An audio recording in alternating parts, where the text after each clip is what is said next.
So to me, regenerative agriculture means that we're going to leave this farm in a much better place than we found it. Whether that be the infrastructure that we've put in, but I think most importantly, the condition of the soil, how it's able to absorb the climate shocks that are coming forward now that we all understand that climate change is actually happening. Whether that be disruptions in rainfall, our weather patterns are really unpredictable, to say the least. And I think having regenerative agriculture practices means that the farm is really well buffered for all of those unexpected things that are coming our way.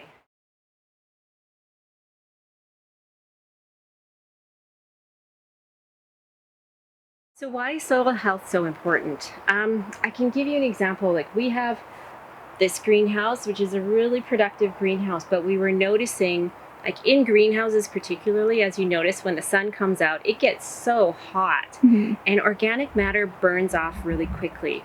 And so we were noticing that even though we were using like low tillage practices, mulching, that the organic matter in this greenhouse was not recovering year after year. So we decided to cover crop it, because the other greenhouses that do have better organic matter, the soil is just so much better. Crops respond better.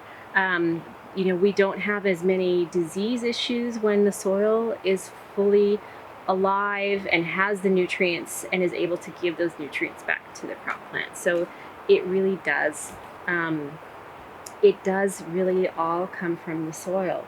And we're learning so much about how the balance in the soil plays such a critical role in plant health. I did my undergrad in agriculture over almost 30 years ago, and we knew nothing compared to what we know now. I mean, the correlation between plant diseases and like soil micronutrient imbalances was never a topic that I learned about. So it's really now that we're learning about how crops need to be resilient and have certain minerals available to them that were not even on the radar, 20, 30 years ago. So yes, all of that to say that, it all does begin with the soil.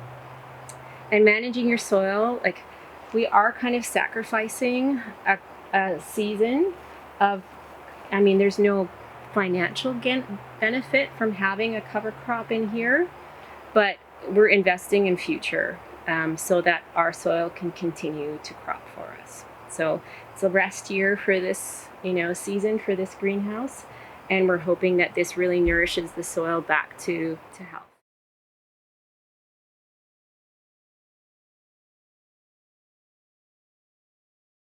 That's a hard one, because financially, capturing carbon in the soil is a really long term. It's like having a bond or something. You're not going to get immediate return from this, right? So it really requires the farmer to be long-term thinking.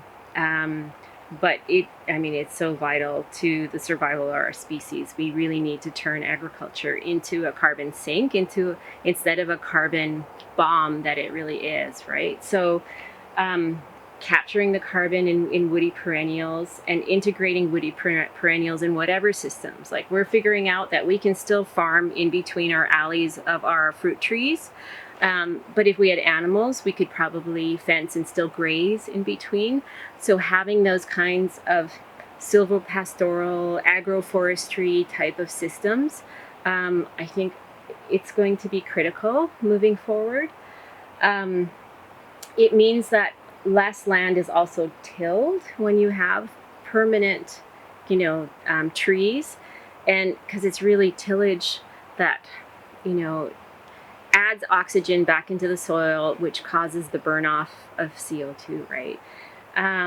So to try and till less, have more permanent cropping, but still provide an economic return to farmers.